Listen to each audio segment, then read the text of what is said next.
Bom dia, bom dia, bom dia, a paz do nosso Senhor e Salvador Jesus Cristo. Glória a Deus por tu confiar e acreditar que todas as promessas do Senhor vão se cumprir nas nossas vidas, em nome de Jesus, amém? Bom dia, amados e preciosos, glória a Deus, Pai. Muito obrigada pelo teu amor, a tua graça, a tua bondade, a tua misericórdia. Obrigada por esta sala de aula, obrigada pela Fateja, por todos os alunos que o Senhor tem colocado nas nossas mãos, por todos aqueles que estão assistindo às aulas online na plataforma do YouTube, por todas as famílias aqui representadas e principalmente obrigada pelo teu Espírito Santo que está nos ensinando. Muito obrigada, Pai. Muito obrigada, nós te louvamos, te agradecemos, Senhor. Nós estamos em um tempo de intercessão, Pai. Estamos intercedendo pelo Brasil, estamos intercedendo pelas nações, para que o Senhor faça justiça, para que o Senhor abençoe, para que o Senhor faça a sua vontade, aquilo, Senhor, que o Senhor tem preparado para o mundo, que a tua palavra já nos diz. Nós intercedemos para que tudo aconteça, Senhor, para que todos vejam, para que vidas sejam alcançadas, para que vidas sejam restauradas, para que, Senhor, haja conversões, para que haja libertações, cura, manifestação do teu poder, da tua graça. Por onde nós passarmos, nós queremos deixar a boa semente, a semente das boas novas. Por isso, Pai, nós oramos umas pelas outras aqui, uns pelos outros, nesta sala de aula. Nós intercedemos pelas nossas vidas, pelas nossas famílias, pedindo que o Senhor continue nos guardando e nos protegendo de todo mal, nos dando livramento e abrindo os nossos olhos, o nosso entendimento, para que nós venhamos avançar em nome de Jesus. E é no nome de Jesus que nós te louvamos e é no nome de Jesus que nós te agradecemos. Amém. Amém e amém, graças a Deus, glória a Deus, aleluia, glória a Deus, obrigada, Jesus. Te amamos, Jesus, te amamos, te adoramos e te bendizemos. Amém, glória a Deus. Bom dia, Priscila, bom dia, Franciele, bom dia, Tami, bom dia, Michele, Maria Sul, Lenir, Nalva, minha querida Fidetinha, missionária Carla, Williane, bom dia, Fidetinha, Helenice, Nalva, Deise, Jeane, bom dia, meus amados e preciosos. Vamos para a nossa terceira aula. Qual o jejum que agrada a Deus? Estamos estudando sobre este tema muito importante. Toda palavra é importante, o conhecimento nos liberta, o conhecimento nos protege e o conhecimento nos prepara. Eu tenho falado essa frase já há alguns anos, né? E eu achei muito lindo que teve uma aluna que compartilhou o certificado dela e colocou, né, essa frase. Eu achei tão bonito porque eu vi que ela aprendeu, né? Isso nos alegra no sentido, glória a Deus, estamos alcançando o alvo, que é levar o conhecimento da palavra de Deus com verdade e responsabilidade. Abram suas Bíblias aí em Hebreus capítulo 12, versículo 1, e vamos ler em nome de Jesus. Hebreus capítulo 12, versículo 1. A Bíblia ordena o jejum? Portanto, também nós, considerando que estamos rodeados por tão grande nuvem de testemunhas, desembaracemo-nos de tudo que nos atrapalha e do pecado que nos envolve, e corramos com perseverança a corrida que nos é proposta. Aqui o autor está corrigindo os filhos, colocando eles para pensar, para refletir. Vamos para o versículo 2, vamos dar sequência. Eu coloquei o versículo 1 na tela, mas quero dar sequência com vocês nos próximos versículos, ok? Hebreus, capítulo 12, lemos o versículo 1, vamos ler agora o versículo 2. Olhando firmemente para Jesus, autor e consumador da nossa fé, o qual, pelo gozo que lhe estava proposto, suportou a cruz, desprezando a ignomia, e está assentado à destra do trono de Deus. Considerai aquele que suportou tal oposição dos pecadores contra si mesmo, para que não vos canseis, desfalecendo em vossas almas.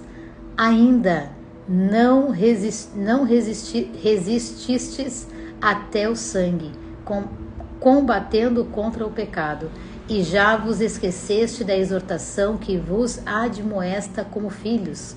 Filho meu, não despreze a correção do Senhor, e não desmaies quando por ele fores repreendido, porque o Senhor corrige os que o ama e açoita a todos o que o recebe por filho. É para a disciplina que suportais a correção. Deus vos trata como a filhos, pois que filho há a quem o pai não corrige? Então vamos lá. A orientação de Deus, a exortação de Deus, ela existe para nos aprumar, nos colocar na linha, nos colocar no caminho. Em que sentido? Nos manter na direção correta. Quando nós estamos falando de jejum, e eu expliquei a vocês ontem, quem não assistiu a aula de ontem, vá lá no YouTube, segue lá a nossa página no YouTube, escreva Fateja, como está aqui, ó, vai aparecer o símbolo da nossa instituição, e você vai seguir a nossa página no YouTube, por lá você vai assistir as nossas aulas gratuitas. Então todas as aulas, depois daqui, nós finalizamos e colocamos na plataforma do YouTube. Assim você pode também compartilhar, pode evangelizar, pode levar esse conhecimento para os seus irmãos, para as pessoas que você entende que precisam, né, de ter um conhecimento clarificado, um conhecimento que seja de fácil compreensão. Nós disponibilizamos a vocês então. Vamos lá. Quando Paulo diz, não vos embaraceis com as coisas que atrapalham, significa não despenda tempo com aquilo que não é bíblico. Ou seja, o jejum no Novo Testamento, ele vem agora dentro de um novo formato, ele vem dentro de uma nova configuração. No Antigo Testamento nós estudamos, fizemos a linha do tempo, passamos para o Novo Testamento e nós vamos hoje então entender como que é o jejum, como que nós devemos aplicar o jejum no Novo Testamento. Então no Novo Testamento, ontem nós fizemos aqui uma introdução, o jejum ele acontece agora para uma preparação para a batalha espiritual. O jejum no Antigo Testamento, ele era feito sempre seguido de propósito. Como sendo seguido de propósito, ele era um jejum que tinha interesses pessoais. Ele era um jejum de Senhor, livra o teu povo. Senhor, era um jejum diferente. Por quê? Porque o povo não tinha comunhão com Deus. Agora, no Novo Testamento, o jejum tem o único propósito do jejum é a comunhão com Deus para preparação na batalha espiritual. Vamos ver isso no Evangelho de Mateus, como nós também falamos ontem, capítulo 17, versículo 21, no qual Jesus Cristo vai dizer: mas esta espécie, ou seja, esta casta de demônios, só sai pela oração e pelo jejum. Então, quanto mais comunhão eu tenho, quanto mais eu jejuo, mais eu separo esse tempo para Deus, amados, mais legalidade eu exerço, mais autoridade eu exerço. Deus nos deu poder e autoridade para nós expulsarmos demônios, curarmos enfermos. E esse poder, ele só é exercido quando eu exerço a comunhão com o Pai. Quando eu me encho da comunhão com o Pai, então este poder e esta autoridade agora elas têm legalidade. Não dá para a pessoa ficar falando mal dos outros, fofoquinha, diz que me disse, falando da vida dos outros, falando da vida alheia e depois querer expulsar um demônio. Ela está trazendo maldição para ela mesma. Então, a maturidade, a compreensão, o entendimento de o que é ser um cristão faz toda a diferença na nossa vida. Faz toda a diferença na nossa vida. Então, ser um cristão, amados, é ser aquela pessoa que externa Cristo, que manifesta Cristo através de si. E esta compreensão, ela acontece conforme aquilo que eu creio e conforme aquilo que eu permito. Se você permite a palavra fazer efeito em você, a palavra vai fazer efeito em você. Mas se você não aprender a dominar a tua carne, a vencer a língua, a vencer os pensamentos, você vai ser mais um religioso. Tá cheio de religioso na internet, quer ver? Quer ver uma pessoa religiosa? Uma pessoa religiosa coloca foto sensual na internet com frase bíblica. Pessoa religiosa vive colocando mensagens, jogando direta para os outros na internet. Uma pessoa religiosa, aquele crente de domingo, que vai só na igreja só no domingo e durante a semana continua na mesma vida errônea. Pessoa religiosa, faz propósito, mas não muda comportamento. Faz campanha, mas não muda a mente. São pessoas religiosas. Deus não nos chamou para ser religioso. Jesus não trouxe uma religião. Jesus trouxe o seu reino. Jesus trouxe uma forma de governar, uma forma de viver, uma forma de representá-lo. Jesus trouxe o seu reino. Jesus não trouxe religião. Ele é o próprio religare. Então nós não temos uma religião. Nós temos Cristo, nós seguimos um estilo, um padrão de vida totalmente diferente do mundo. Totalmente diferente do mundo. A forma como nós nos vestimos, a forma como nós falamos, isso mostra quem você é. Então, quanto mais você se santifica, quanto mais você jejua, mais livre desses embaraços e dessas coisas do mundo você é. Ou você é de Deus ou você é do mundo. Não dá para você querer ser de Deus e querer ser querer ser do mundo. Não dá, não combina. Não combina. Ou você é de Deus ou você é do mundo. Ou você tem decência na forma que você se veste, na forma que você fala, porque você representa um reino que não é o reino da terra, é o reino do céu que veio para a terra. Ou você então fica no mundo. A Bíblia diz, não dá para agradar dois senhores. Ou você é de Deus ou você é do mundo. Ou você serve a Deus ou você serve a Mamon. Você usufruir das coisas materiais que estão disponíveis para você é uma coisa. Agora, você querer ser igual uma pessoa do mundo, não combina. Então, o jejum, ele vai ajudar você nisso também. Porque quanto mais comunhão com Deus você está, menos as coisas do mundo te atraem. Menos as coisas do mundo os seus olhos cobiçam. Porque o teu nível de entendimento, ele vai subir. Quando o teu nível de entendimento, de compreensão sobe, você já não consegue mais ser conivente, nem com práticas erradas, nem com coisas erradas, muito menos com as coisas do mundo. Ontem eu precisei resolver algumas coisas na rua e fui ao banco. E na volta eu tomei um Uber para voltar e o rapaz todo desconcertado, falando coisas desconexas. E eu falei a ele, Jesus está voltando. Todas as coisas que estão acontecendo no mundo, um dia serão destruídas, destronadas, porque Jesus vai voltar. Ele falou, não, mas Jesus já está em nós. Eu falei, não. Quem está em nós é o Espírito Santo. Jesus vai voltar. E ele vai separar o joio do trigo. Então, o pensamento dele estava desconexo. Ele estava pensando errado, crendo errado. E quando eu penso errado e creio errado, eu vivo errado.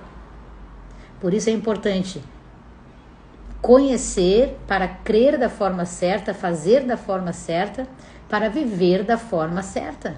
Jesus falou, aonde houver 2 ou mais, ali eu estarei presente. Então, Jesus se faz presente quando 2, 3 ou mais estão reunidas em nome dele. Ele habita pelo Espírito Santo, mas ele se faz presente quando 2 ou mais pessoas estão reunidos em seu nome e invocam a sua presença. E é muito importante entender isso. Então, o jejum, ele nos prepara para a batalha espiritual. Amados, todos nós que cremos em Cristo temos que ter uma vida de jejum e oração. Principalmente quem é líder, diácono, presbítero, pastor, seja qual a função de liderança que exerça. Todos nós temos que ter uma vida de oração, de consagração, de jejum. Porque existirão momentos da sua vida que você vai lidar com castas de demônios. E eles só saem pela oração e pelo jejum. Por que os discípulos não conseguiram expulsar a legião de demônios do menino? Porque Jesus simplesmente falou, saia. Jesus vai perguntar a ele. E ele vai dizer saia. E ele tem que sair. Porque ele tinha legalidade. Ter poder e ter autoridade sem legalidade, não há uma execução. Para executar o poder e a autoridade tem que ter legalidade. Jesus nos deu poder e autoridade. Jesus nos deu poder e autoridade. E o jejum nos traz legalidade para eu exercer esse poder, essa autoridade, o jejum e a oração. Por isso que Jesus jejuava e orava. Por que Jesus jejuava e orava? Orava por quê? Porque dependia de Deus. E essa é a nossa dependência de Deus. Uma vida de oração, de comunhão. Isso significa eu dependo do Pai. Todas as pessoas que fazem as coisas sem orar se dão mal. Todas as pessoas que tomam decisões, fazem escolhas sem orar, sem se consagrar, elas se dão mal. Tudo que nós fazemos segundo a vontade da nossa carne, nós vamos nos dar mal. Então nós precisamos estar no Espírito. E para estar no Espírito, tem que estar em oração e jejum constante. Então no Novo Testamento, veja, olha a diferença, olha essa dicotomia do Antigo e do Novo. No Novo Testamento, o jejum tem um outro significado, tem uma outra aplicabilidade, tem uma outra forma de ser executado. A primeira delas é se preparar para a batalha espiritual. A segunda, nós falamos ontem, é estar com o Senhor. Não, perdão, o que nós falamos ontem é Lucas 2, mas são os primeiros versículos. Vamos para Lucas 2, verso 36 e 37.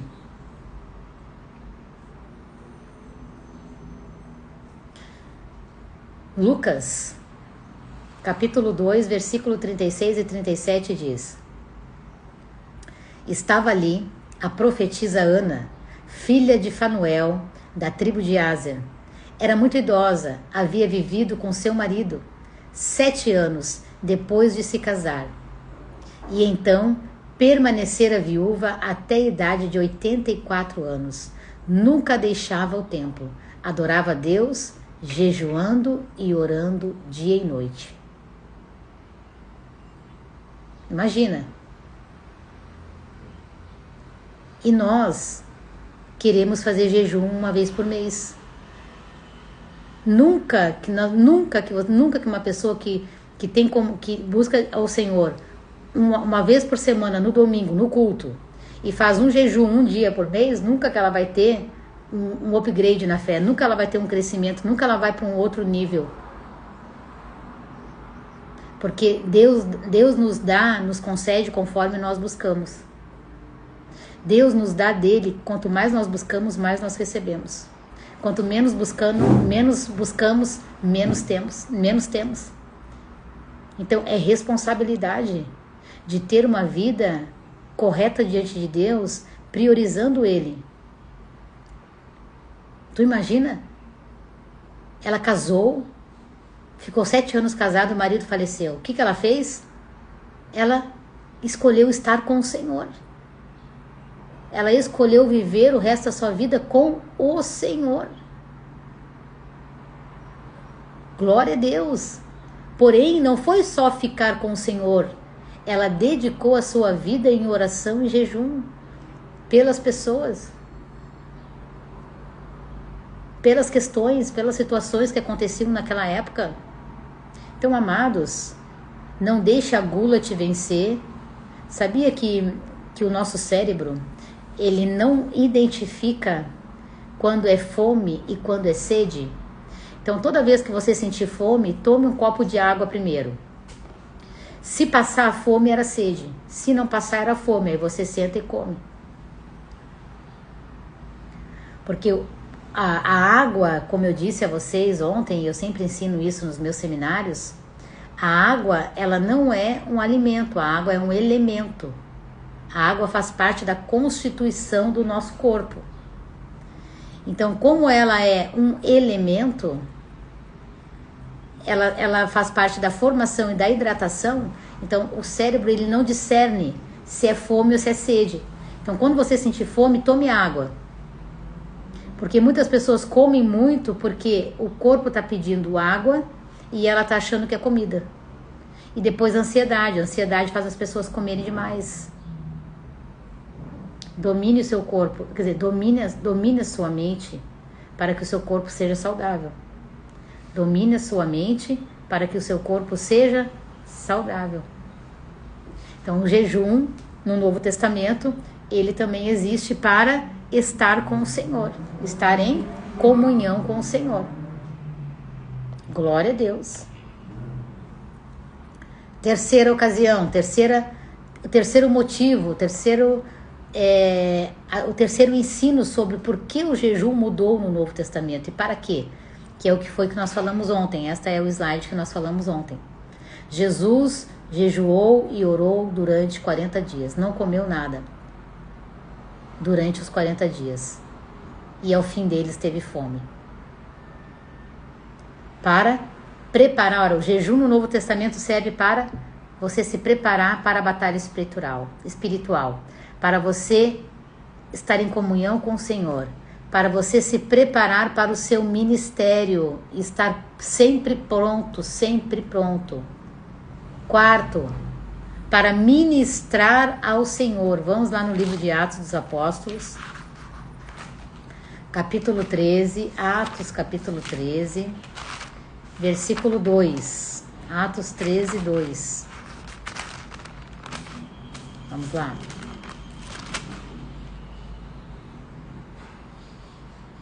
Aqui então vai acontecer a primeira viagem missionária de Paulo e Barnabé.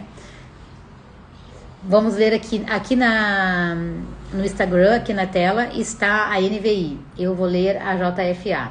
Servindo eles ao Senhor, jejuando, servindo eles ao Senhor e jejuando, disse o Espírito Santo: apartai-me a Barnabé e a Saulo para a obra que o tenho chamado. Então, os apóstolos estavam jejuando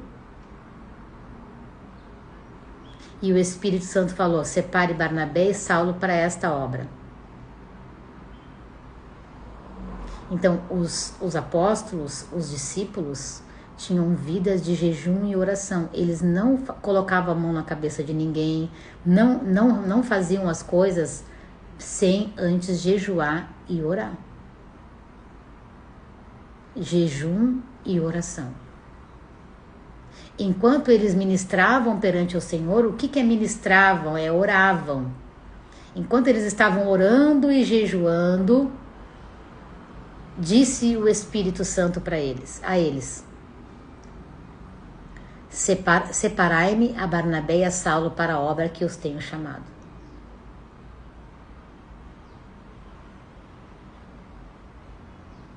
Glória a Deus. Então, no Novo Testamento, o jejum é para nós dependermos de Deus, termos comunhão com Deus, termos a direção de Deus diretamente em nós. No Antigo Testamento, a mensagem era dada para o profeta. No Novo Testamento, a mensagem é dada a nós. Segundo, na sequência, no próximo versículo. Assim, depois de jejuar e orar, impuseram-lhes as mãos e os enviaram. Então, o jejum também nos promove o discernimento para preparar pessoas e enviar pessoas. Lembra? Legalidade. Legalidade. O próximo. Enviar ministros. Nós falamos aqui, né? Enviar ministros. Vamos ali na sequência, então, do versículo 4 de Atos 3. Vamos para o versículo 4. Assim, estes, enviados pelo Espírito Santo, desceram a Seleucia e dali navegaram para Chipre. Chegados a Salamina, anunciavam a palavra de Deus nas sinagogas dos judeus e tinham também João como auxiliar. Havendo atravessado a ilha toda até Pafos, acharam certo judeu mágico, falso profeta, chamado Bar Jesus, o qual estava com o procônsul Sérgio Paulo, homem prudente. Este, chamando Barnabé e Saulo, procurava muito ouvir a palavra de Deus. Vejam o que aconteceu quando os apóstolos estavam jejuando e orando. Separaram Paulo e Barnabé, João também foi com eles. Então eles receberam o que? Legalidade para exercer o ministério, para exercer o chamado. E eles foram enviados para onde? Para o meio dos mágicos, dos falsos, dos mentirosos, para serem luz. Então eles tinham autoridade e legalidade. O jejum nos dá autoridade e legalidade. Olha que tremendo isso. Então, no Novo Testamento, o jejum tem um outro sentido, tem uma outra formatação, porque agora Cristo veio, cumpriu o seu propósito aqui na terra, voltou ao céu e nos deixou o seu Espírito. E agora ele nos convida a nós termos uma vida de comunhão, de consagração, para que nós possamos ter legalidade sobre o mal. Legalidade sobre o mal. Amém, meus queridos? Glória a Deus.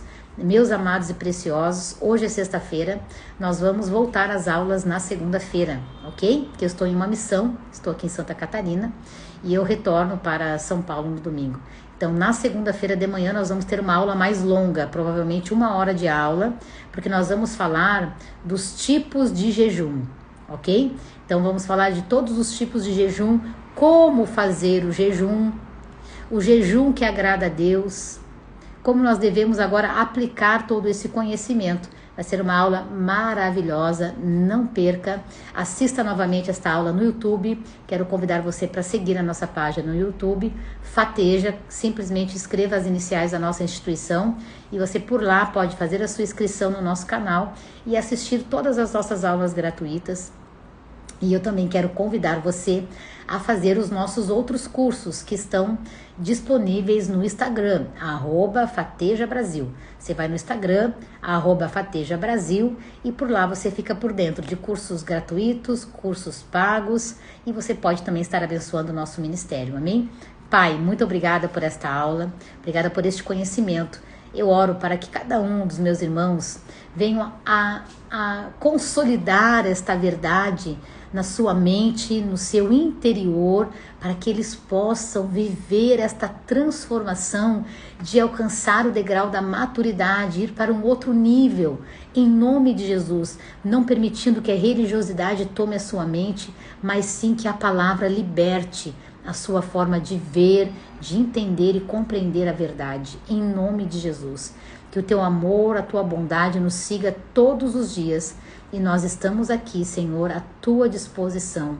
Estamos aqui para, Senhor, te servir, para manifestar as tuas virtudes e para cumprir o teu ID. Muito obrigada, Pai. Em nome de Jesus, nós te louvamos e te agradecemos. Amém, amém. Graças a Deus. Aleluia. Glória a Deus. Aleluia. Amém, meus queridos. Amanhã, então, não vai ter aula, mas vai ter a oração. Eu vou abrir aqui para nós entregarmos o nosso jejum, quem está jejuando e orando conosco, e a aula nós fazemos na próxima semana. Fiquem com Deus. Esta aula vai ficar gravada no YouTube. Acesse lá, Fateja, siga o canal, ative o sininho ali para você receber sempre quando as aulas são postadas, e por lá você terá acesso a esse conteúdo maravilhoso. Fiquem com Deus e a paz do Senhor.